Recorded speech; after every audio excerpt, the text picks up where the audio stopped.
Well, howdy, howdy, howdy.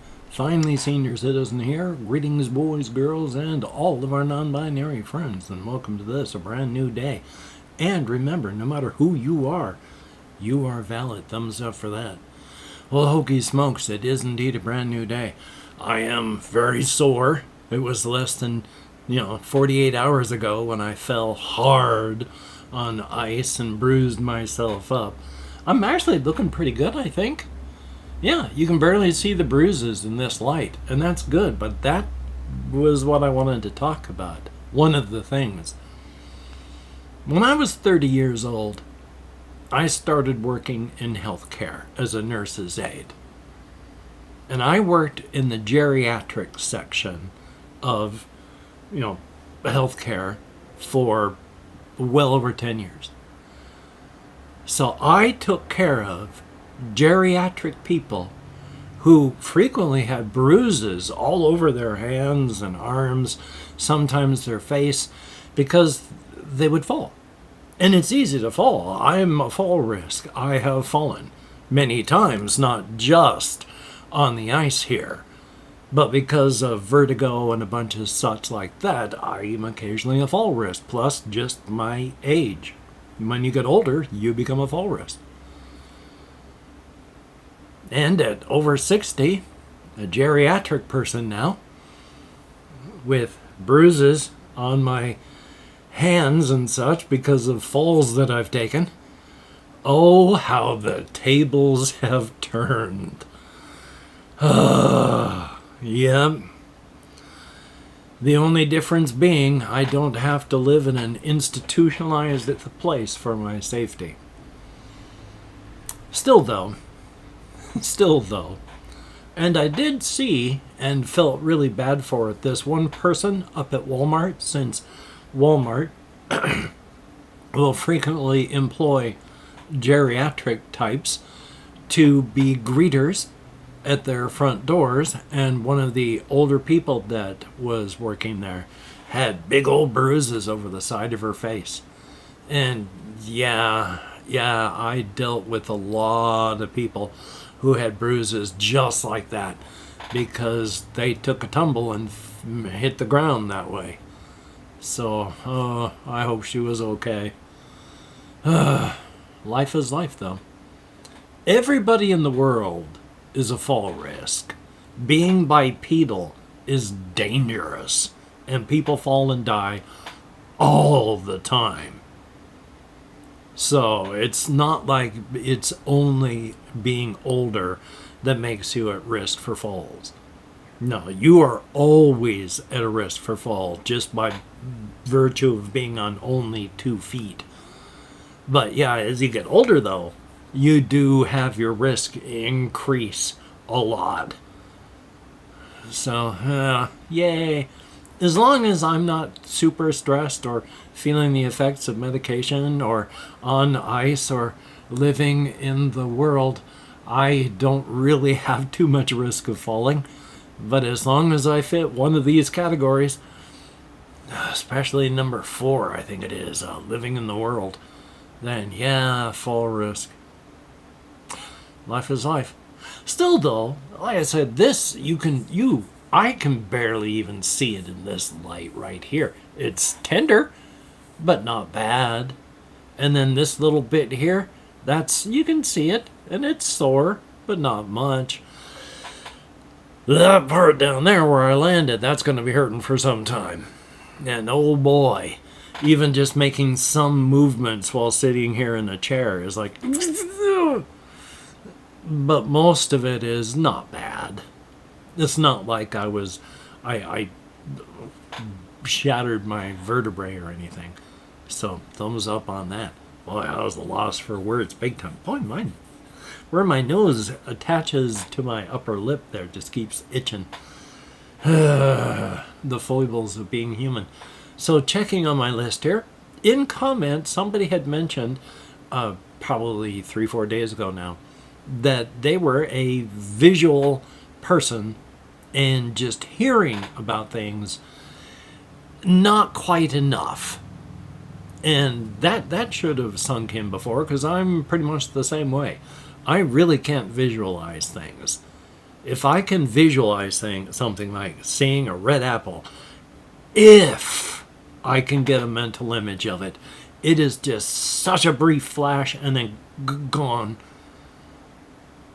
I cannot visualize like that. So I do understand the needing visual stuff. So that's one of the reasons I talk with my hands. So when I talk about, oh, there's the eastern borough, and then there's the northern, southern, and western.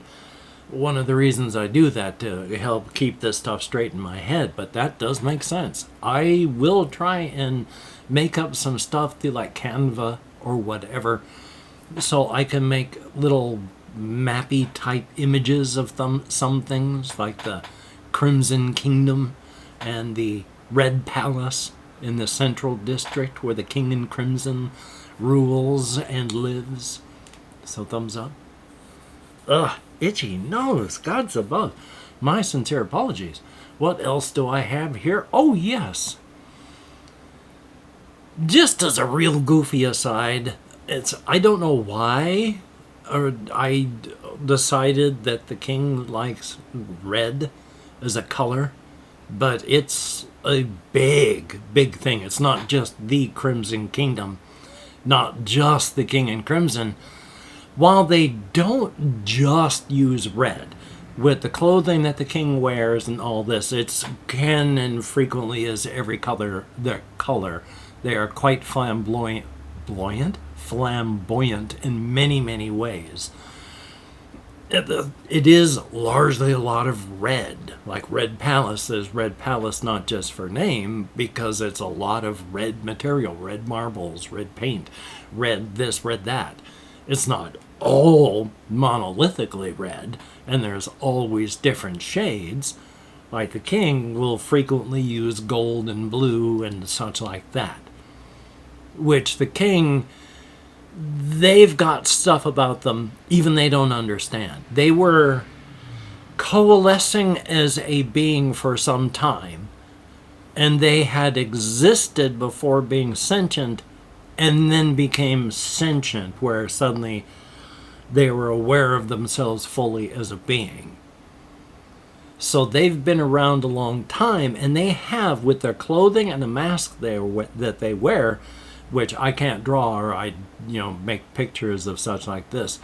But the clothing that the king wears, they have memories and impressions, not of sentient stuff, but just feelings and impressions.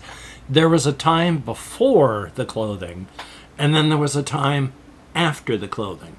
The same with their mask. There was a time that they were without their mask, and then a time since when they do have the mask. But the clothing, they do not know where they got it. The mask, they don't know where they got it.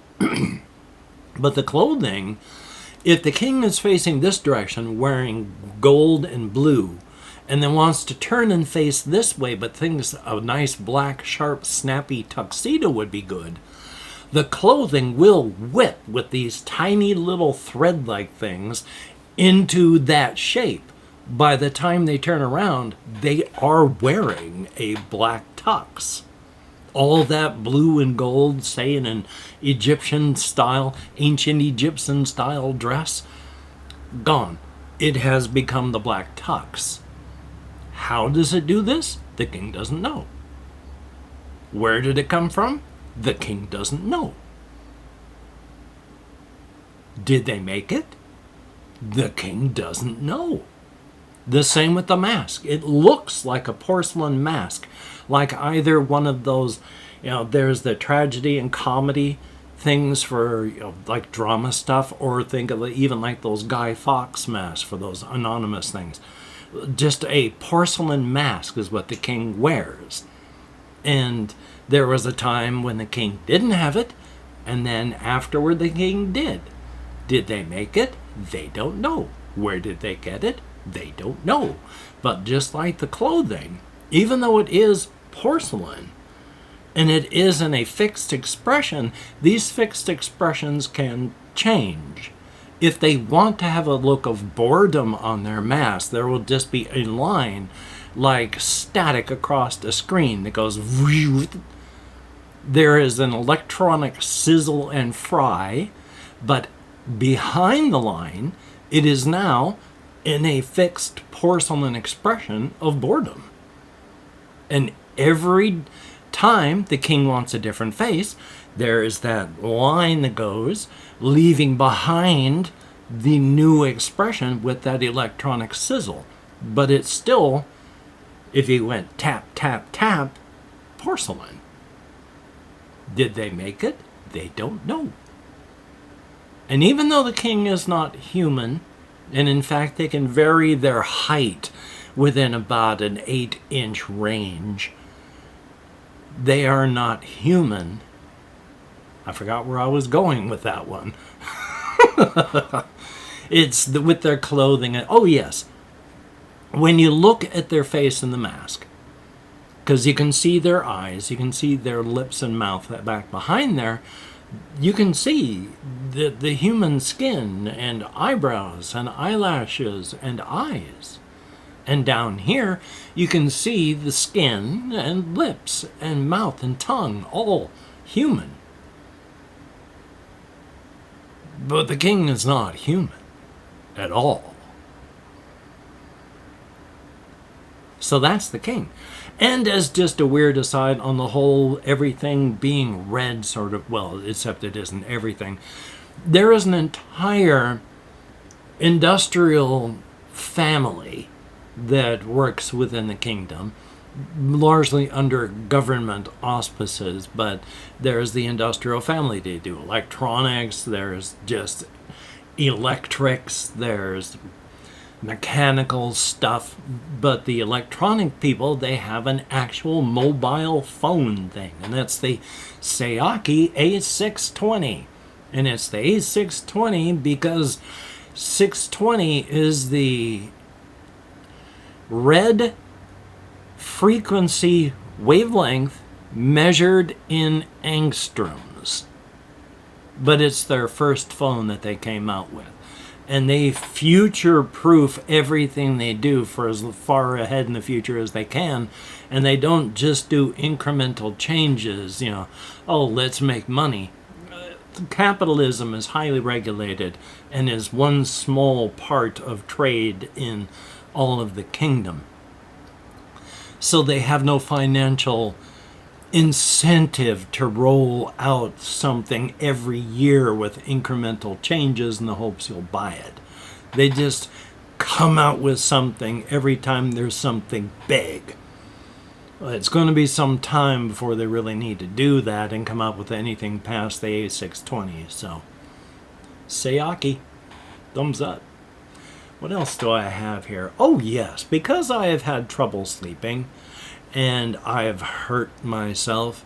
Last night when I went walkies to go get food, I stopped off over at the cannabis shop and I picked me up a cola drink, live resin cola. And I drank that on my way to the Walmart, dumped the thing into the trash, and then went inside and bought my stuff, and then walked here. I never really feel anything, but I slept. And that was nice. I slept until I couldn't, till about 6 in the morning, and it was after 1 when I finally fell asleep. But once I was asleep, until I woke up, I slept. Which sounds dumb. But I slept, which is rare for me. So yeah, I liked doing that. Now I bought it cola flavor. The weird thing is, it tasted like it was a vanilla cola, but I think that was just the cannabis part of it. And I know so many people that don't like the taste or smell of cannabis, and oh my God, I love the taste. If I'm eating edibles and I can taste the cannabis in it, it's beautiful. When I was drinking that soda and I can taste the cannabis in it, it was wonderful. When I'm smoking, you're just like tasting smoke and stuff. But they're very nostalgic for when I was a lot younger. But ever since I found out about some of this heart stuff, I have not been smoking. Still need to talk to a cardiologist. A couple reasons. keep checking to see how I'm doing in my monitor program up there. Let's see what else I have here. Oh, yes. On the 5th of this month, the 5th of every month, there will be a Patreon payout. I have been trying my best to not buy much of anything at all, so that I can invest in a ring light. Now, I've only briefly looked into ring lights, so I don't know a whole lot about them, and I got to really check in them. But yeah, it's having my bedside light as my backlight, and just this, and turning that off because it's the light of the sun and all that. I hope having a ring light will help. That would be nice.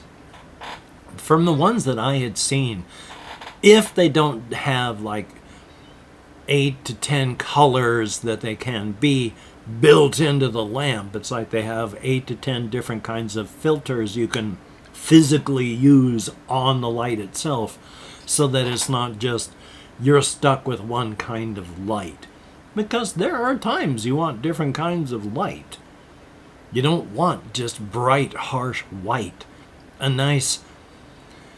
As much as I know all these things, I can't really practice them all that well. But yeah, you want the backlighting to take the harsh shadows off, but you don't want it very bright, or it's going to be casting its own harsh shadows. It's got to be just a very light thing to lighten up the harsh shadows, but it needs to be the right coloration. Color correction is a big thing in video, and oy vey, there is so much that you can do or get involved in. But checking my time and seeing if there's anything else on my list up here, I always want to talk about Utak, my one character who is the ambush predator, who is not really evil, but certainly not whom we would like. As a being, they are incredibly powerful. They could just roll over and destroy the King in Crimson and their kingdom. But as an ambush predator, they don't do that. They have no... There's no domain. There's no land to want to expand. They have their lair that sneaks in transitory places. They have no need, want, or desire to expand. There's nothing to expand. So they're not a danger in that fashion, aside from the fact that as one of those beings, one of the things they have to do is devour human beings to survive themselves. But I also like talking about characters like Anthony Scalera and Lou. Anthony Scalera being the human guy who's working his way up in the underworld / crime world of Brookerton, South Carolina, the fictional Brookerton, South Carolina, on the fictional Samadan River. But they're working their way up, and he's becoming quite a power in the crime world because he got Lou working with him. And Lou is the cryptid who grew up with him. They twins. That, I don't even know what I was trying to say. They were raised as twins because Lou should have been a changeling, but the changeling mother who left him there decided, for whatever reason, not to eat Anthony. But Anthony's mother raised them both as twins. There's a lot of just mind fuckery by reality on the mother to make her think that the cryptid child she gave birth to, and so that's why she's raising the child. Reality will kick the can down the road rather than deal with the problem directly, because dealing with the problem directly means that reality has to tear everything apart down to the level of nothing so it can put it back together so that everything has a proper handshake and works together and there are no problems. The problem is with this, once it's all taken apart, there's nothing left to put it back together. So rather than just end everything, reality just kicks the can down the road, and it keeps working, so it keeps getting done. But yeah, Anthony and Lou. Lou goes and takes care of Anthony's enemies. Now, Anthony is very, very careful and judicious about who needs to vanish because they don't want to be hated and feared too much, just enough. And Lou, of course, takes care of Anthony's enemies by eating them. And since he's a cryptid, there is no normal matter security systems or security guards that will even be able to interact with Lou as he walks in and then eats whomever he wants and then leaves. And the people he eats, of course, are just gone. So you piss off Anthony and you vanish. Only he obviously didn't make you vanish because he didn't give any orders and he didn't send anyone to see you. It's just you vanish. So they're working their ways up in the underworld of Brookerton, South Carolina. And Lou, of course, again, he dresses sharply and snappily, very pretentiously. And of course, again, he is the type that he carries very dense, hard-to-read books that you have to be smart to understand, just so that people will know he's smart because he's reading them. So he's not exactly pretentious, but just on the very edge. But, call to action part. Hey, if you could thumbs up, well, which would be, like, that's the word, like, and so, can I start over again? Like, share, subscribe, leave me a comment. That would be very, very cool. Of course, making care to share only with people that you think would like watching an old man yammer on incomprehensibly about largely inane subjects. Largely inane because of the incomprehensible way in which they are presented. And of course, if you are a Patreon patron, you are a beautiful and awesome human being.